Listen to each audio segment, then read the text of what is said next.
Welcome, everybody, to another episode of the Lost Coast podcast. Today, we have a really special guest with us today. You're really going to enjoy this one. We have Meg Grett-Pratt with us, and she's the founder of Dating Tips by Meg. And she's going to tell us all about her story and her journey that she's been through and how you cannot make the same mistakes that she had fell into. So, with us today, Meg, welcome to the show. Thank you. Thanks for having me here today. I appreciate it. We appreciate you having us here. Tell us a little bit of your background and why you do what you do, so the listeners kind of understand where you're coming from. Okay, great. Yeah, it's one of those stories where you don't want to think there's something good can come out of the experience. But I started dating a gentleman when I was getting divorced, and just wanted to kind of have fun. And little did I know that, like, I'd been working for him for a few months, that he'd already been kind of stalking me prior to asking me out. And so we went out on a couple days. A couple days became every night kind of dates. Within a few months, it's like, oh, you should move in here to save money on your hotel, da da da. Uh, Within 6 months, I went home one weekend. I got back, and that night was the first time he physically assaulted me. I kind of hadn't recognized all the other signs because of all the love bombing and all the crazy affection and things that were going on. But when you get physically assaulted, you get punched in the face. It's like, oh, okay, I know that this isn't good. This isn't right. And so for the next year and a half, I tried getting away from him.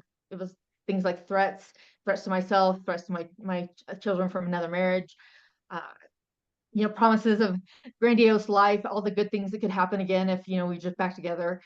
And finally, after a year and a half, the last time I didn't get up and walk after that time. So it was something was different about it, and I didn't go back. It continued, unfortunately, that he continued to stalk me both digitally and physically for the next 5 years after that. And we're talking like cameras in my car, GPS tracking, phone had spyware or stalkerware on it, laptop, taking pictures through my own devices, just crazy things. At the very end, there were drones above my house, and it was scary. I went through from being bubbly, kind of outgoing person, kind of a leader person, to totally anxiety, PTSD. Didn't function in society. Couldn't even barely go to the grocery store to pick up prescriptions, which I had to take a lot of just to try to get through a day. And I didn't think, and when the 7th year rolled around of since I met him and all this started happening, I really didn't have any hope left. And by miracle, something changed, and it ended. And from there, I started recouping very quickly. I had done a lot of mental health, work throughout that time. Been group therapy, personal therapy, all these different kinds of things. Anyway, so I was prepared. I knew what to do. I knew I could recover. It was just the trauma kept happening, so I wasn't recovering during that time period, or wasn't functioning, and kind of came out the other side and wanted to help other people. And I've been studying digital forensics, thinking that the digital stalking side was where I wanted to go and how I wanted to help people. But when it came down to it, you're only helping a very small percentage because of the amount of data that we have in our cell phones and our laptops and our cars and all those kind of things. So I've been on a couple of podcasts and just talking to different people. I started volunteering as a volunteer as a crisis line locally, and people were like, why aren't you sharing your story? Like, that's how you're going to impact violence and help people." And it kind of, I guess I never thought about it, because I've been sharing my story so long with therapists, my family, a couple of friends that hung in there during that whole time. I didn't really think about, like, oh, someone wants to hear about it and it could actually help people. And so hearing that from people, professionals, and people in the field, really inspired me. And I founded Dating Tips by Meg to do speaking and educating to help other people. I didn't know that it could happen to me. Honestly, like, the whole time I kind of had this illusion that it happened to other people, or those type of people. I didn't. I thought I was too smart. I was too normal. That it didn't happen to these type of people. And so that's one thing that really I talk about with people, is that it can happen to anyone.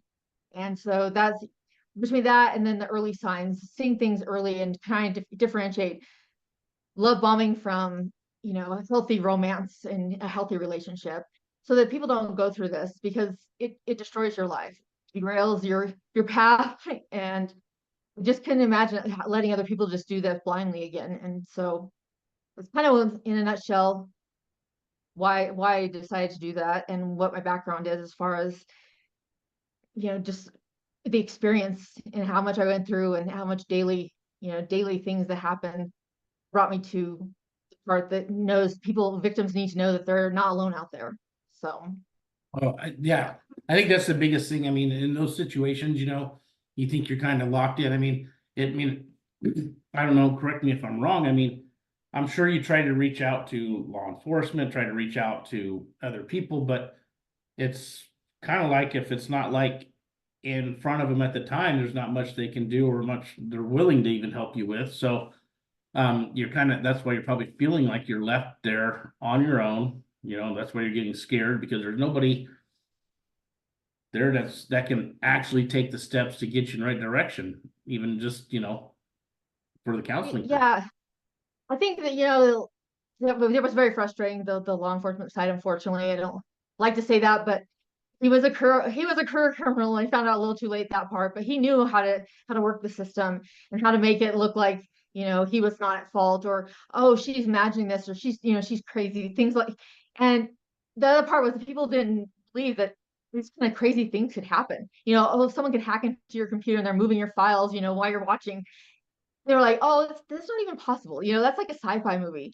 And it was very frustrating. I mean, I could say that there are people out there that are really helpful, like victim advocates. That was probably my saving grace, is having those people on my side. But other than that, sometimes you just feel like you're so alone, and no one else could be possibly going through what you're going through, or understand what you're going through. So, yeah, having someone that say, "I hear what you're saying. I understand what you're going through," it's very scary.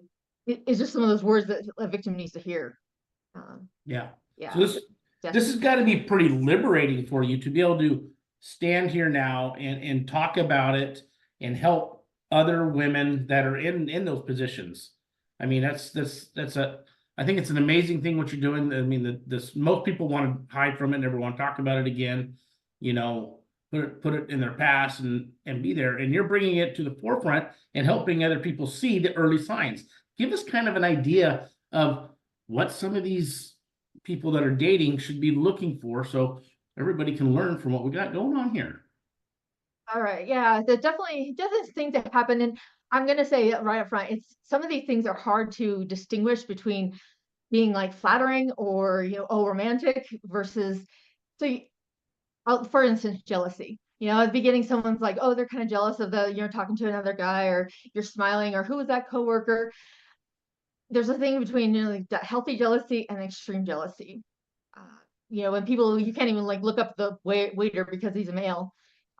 You're kind of like, this is going over the edge, and it makes you uncomfortable the way they address these situations. The jealousy, it's a constant bickering kind of within your relationship. uh the other thing is isolation. You're suddenly like finding yourself where they want to consume all your time. And at first that sounds great, like, oh, they just want to spend all their time with me. But it's more than just spending time, and they want you not to spend time with anybody else because of jealousy, or also because they don't want you sharing any of the things that are happening, any of the little not so right behaviors that are happening in your world with anybody else, because the outside world's going, hey, that doesn't sound good. Uh, Another thing, and I think that especially the younger population will say, is the constant communication and need for knowing what your location is. People, they don't, someone calling you 50 times in a morning, like, what are you doing? Where are you at? Who are you with? The same questions over and over and over, or insisting that you keep your location on so they know where you're at all times. And knowing when if you, for instance, turn it off, they instantly are asking you, why did you turn your location off? Where are you at? What's happening? Those kind of things. It gets a little bit more than just, hey, how are you doing? Oh, I just want to make sure you're safe. To, I need to know where you're at, what you're doing, who you're with at all times. And so I think those are the three big ones that stand out to me, that happen pretty quickly. And it can be hard to decide, like, oh, is this just romantic and flattering, or is this the early signs of an abusive partner? Now, do you think when you maybe start to see those signs, what's the advice do you give them? Do you take it to your the partner at the time and say, this kind of make me feel uncomfortable? I mean, what's kind of the advice you would kind of give somebody in those situations? I mean, I would think, but I don't know. That's where you'd start and then kind of see how that came off, and then see how everybody kind of, maybe if they take a step back or something, then maybe it wasn't so bad. Oh, definitely. Yeah. One of the things that like teaching healthy relationships is communication is key. For me, it's the number one thing that needs to be present in a relationship. And the two-way sharing ideas, someone respects your opinions. So yeah, if something happens and you're uncomfortable, you're just feeling like there's something uneasy about something, talk to your partner. Maybe they don't understand, like, oh wow, I'm making you uncomfortable. I didn't mean to do that. I'm so sorry. And they can change. Some people can change. Some people it's by mistake, there's their first love or whatever the situation is. They're really excited about, dating you. But try communication and set boundaries, like, hey, I don't, a couple of phone calls is fine, but tracking me every location or calling me to make sure every time I leave someplace, not cool, makes me feel uncomfortable. And if they adapt and they change, maybe they don't just change the very first time, but you might have to remind them a second time, hey, this is kind of this behavior I was talking about. And if they're able to adapt and respect your feelings, then great. It wasn't a red flag. Maybe it was just a yellow flag in the relationship. But if you have a lot of red flags or a lot of early signs of abuse and communication isn't happening, they don't respect what you're saying, or they don't value your opinion, they don't really care how you feel, what they're doing, then that this probably isn't the relationship for you. It's probably something you need to think about moving on from or getting out of before it becomes more intense. Now, I know you mentioned in your point that he had drones and tracking devices.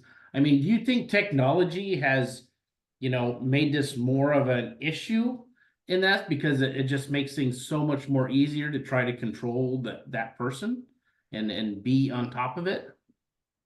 Yeah, and so I say that because at the one point I went down to have no smartphone, no social media, laptop. My name is now just Meg GP, mostly out there because how many times I had to change accounts because it was getting hacked into. Everything, all your apps want to know your location or keep your location. It's, they think it's for a fun reason, but there are people that are perpetrators that are using it for, you know, ill-advised kind of behaviors and using it, against their partners. And so it's kind of like it's like a balance because people don't want to get disconnected. They don't want to like have to hide off social media. That's something people enjoy, especially young people. They like to see what people are going on and where people are at. But one of the first things I hear of in relationships is they're like, oh, he was mad at me, so he blocked me on all his social media. He's turned off his location so I can't see where he's at. And it's alarming how much technology and the internet and all these things do kind of control or make it easier for people to play the revenge, perpetrate crimes, find your partner, fights that go on because oh, he blocked me, or oh, I see you're at this location, what are you doing at this location? So I would say you have to find a healthy balance. If you feel like if someone's doing that to you, again, it's probably time to have a talk with somebody. But for me, technology was not my friend for a lot of years, and it's really been hard to come back out there and even post things that are personal.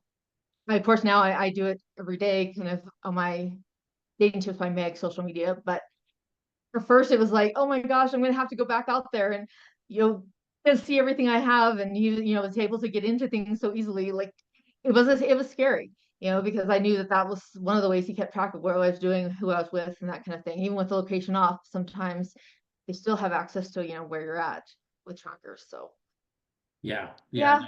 yeah, The social good, media good and thing bad. is a scary, scary whole other side of things. When it all started, I was like anti it completely. I use it now, of course, for work basically only. But it's funny how the social media piece has just blown up, as like you said, the revenge piece. Like, oh my goodness, they will run each other. Sometimes it's both parties are just equally guilty of it. I mean, attack on social media so everybody in the world can see your dirty laundry. It's like that just does not look good on either side. I don't care who's looking at it, who supports you, whatever. It's bad both ways. Oh yeah, yeah, and everyone's so quick to reflect, like, oh, I'll just post this and I'll just send this message, or I'll Yeah, I mean that brings up this thing about, the sexting, sharing images, sharing personal stuff. Know who you're sharing things with, because you never know when someone's getting mad over who knows what, and then use something like that against you. And so, it's one of those things that I warn against people, like, don't share too much too fast, and always think about, if what if something were to happen, would you want everyone seeing this? Because that's the potential that happens when, when you put too much stuff out there, or too much personal information, to someone else, in someone else's hands. So So yeah. our listeners are listening to this, and they're probably thinking, boy, I'd like to get some more information from her. What's the best way where they can find you so they can get more information? How would you like for them to find this information? Well, there's definitely a couple ways. What I'd really love is people to go to Dating Tips by Meg on either Instagram or Facebook, like, follow, and then DM me. Heard you on the podcast. Love to get some more information. We could set up a one-on-one, have a conversation. Um, I love to get people exposed to, like, the tips, and have that information at their fingertips. And then also you can email me. It's datingtipsbymeg@gmail.com, and that's tips with an S. So datingtipsbymeg@gmail.com. The website is datingtipsbymeg.com. Everything revolves around the actual Dating Tips by Meg, but definitely Instagram, Facebook, LinkedIn. Everything kind of connects to try to keep everything up to date, and cross connected. So uh, find me there. Send me a message. I'd love to hear from people, and love to get input. I'm always asking, listeners or followers, hey, what do you want to hear about? So yeah, definitely connect with me. Yeah. So what else do we have today for the listeners? I mean, your story is amazing. Number one. I'm just intrigued by that. Is there some other place where they can just go and just get information besides that? I mean, don't you have? Well, I just the other day, yes, 2 days ago, a book that I have a chapter in, this has a partial story, was sent to the publisher. It's called Healed to be Healed. And so if people want to get that e-copy of that book, when it's finally finished from the publisher, I'll send you an e-copy. Just send me a direct message saying I want a copy. And then, of course, I also want to give people the advanced reader copy of my personal book coming out, chapter by chapter, but giving you the first 3 chapters before anybody else sees them. And if you're interested in hearing more, and then you'll know when the book is ready to go and when it's out there to be read in its entirety. So hoping that's a couple of ways to hear more about the story. If you want to bring more information to someone you love, someone, a group of people, let's talk about, bringing a presentation, and sharing the information, and letting people know, and giving them the heads up so no one else has to go through this. That's great. So, I, you're open to helping somebody if they think there's some issues going on. You're open to, they can reach out to you and they can ask you questions, so you can kind of give them some little counseling pieces on, like, yeah, maybe we ought to slow the bus on this relationship, see how works out first. You're open to helping all these people out, at least get comfortable and see where they're at. Definitely. And I volunteer for 2 different crisis lines, and that's kind of what we do. People call, they're either in a crisis, or they don't know if this is right or if it's wrong. And just kind of walking people through it. One of the biggest other big things that happens a lot, that I have a PDF, if you ask for it, I send you that, is when you think your phone's being hacked or spied on, and it tells you the steps to go through to actually kind of rid that of your phone, so you don't keep buying new phones and re-downloading same viruses right back onto your phone with your backup. So that gives you a step by step.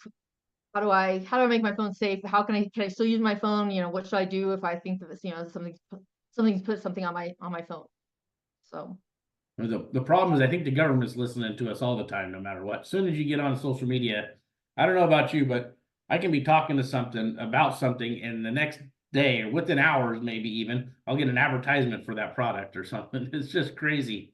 yeah, I agree. It's like, oh my gosh, I've noticed lately, like, her series coming on without being prompted. I'm like, what's Siri doing? Why is she recording this? And so Yeah. yeah, it's a little scary out there. Yeah, yeah. No, I always say social media is that is kind of that. It's great for grandparents to share photos with and everything like that, but then you're sharing all that kind of personal information too, though. So Yeah. Yeah, because I definitely recommend people thinking about their privacy. Everyone wants to share with everyone. I don't care who sees it. And then, it's like, I don't want to scare people about doing a lot of things in their life, but think about like that freaky person that you would, that you see, you don't want that person. Would you want that person to have access to your information? Yeah. Maybe, maybe not. And so sometimes I guess people have thought like, oh yeah, I wouldn't want that person having access to my, well, then you need to like up your privacy a little bit and, be a little more conscious about who's seeing all your information. Yeah. Yeah. I agree completely. So what's the number one tip you think you can give somebody then before we bring this to a close? Give us an example. Do you have an example of somebody that you've actually helped and somewhere that that what you're doing has made a major impact in their life? You know, I don't know if this wasn't a one-on-one consultation, but just because I've been on, that I go out there, I tell people what's happened. I open book when I pass my story. I know the things I did within the story aren't popular to, as well, but being vulnerable with people. And recently went to a reunion. And I kept asking my friend, "Who's that?" Because people were asking, hey Meg," and I thought people all recognize me. Like that's weird. I'm having a hard time recognizing other people, but people have been following me on the social media, and I had a number of people. Probably there was only like 40 people there. About 15 people had come up to me at one point and said, it happened to me. I wish she would have been around when I was in high school. I wish I would have known. And then most of them were like, this, I've never told anybody. And most teens don't. Only like 33% of young people will share their abusive situation or what happened to them with someone else. So that like it was big for me, thinking I come from a very small town, that big of a number in such a small community. It's alarming, but it also made me feel good that like someone felt safe enough to share that with me, and they finally got it off their chest and kind of out there. And it was I wouldn't say it was an aha moment, but it was just a great moment for me to say like, wow, I am helping people. And I'm helping people even in my local community that I didn't know they were listening, or I didn't feel like I had a lot of connection with them, but they're hearing what I'm saying, and it had helped them and helped them release something that they've probably been traumatized for a long time, or it's down there deep and had some effect on their life from them forward. So So definitely. so you're making a difference, and that's got to feel good.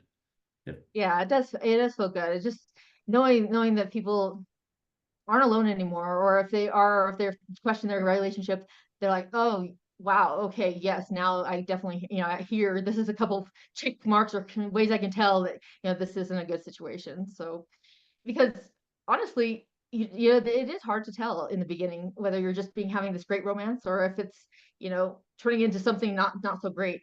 So having a couple different ways to identify that is very good, and stops that lifelong pattern as well, especially Yeah. if you're young. Everybody's got the blinders on during the honeymoon stage, I always call it. They got the blinders on. Yeah. I would say I did. I definitely did during that period of time. And looking back, you're just like, whoa, it was just a crazy, like the red flags were booming and going off crazy, and you were just like, oh, but we're having so much fun, and yeah, it was. But yeah, I can tell people now, this is some of the things to look for. These are definitely things that come up almost every time, and when abusive relationship early on. So just kind of be aware and know yourself, and know if something makes you feel uncomfortable, that it's either time to talk about it, or it's time to say, oh, this isn't for me, and it's okay. There you go. That's it. So, All right. Meg, we're going to bring this to a close. We want to thank you so much for coming. Our listeners, if you are out there and you think that maybe Meg can kind of give you a little heads up on what's going on, don't be afraid to reach out. Go to her site, www.datingtipsbymeg.com. Give her reach out to her. See, she's here to help. Don't be afraid. You're not alone, like Meg says. So, Definitely. Meg, thank you so much for being on the show. Thank you, Corey. I appreciate it. Yeah. This is the Lost Coast Podcast, and we are signing off, and we will see you all next time. And thanks for coming. Bye.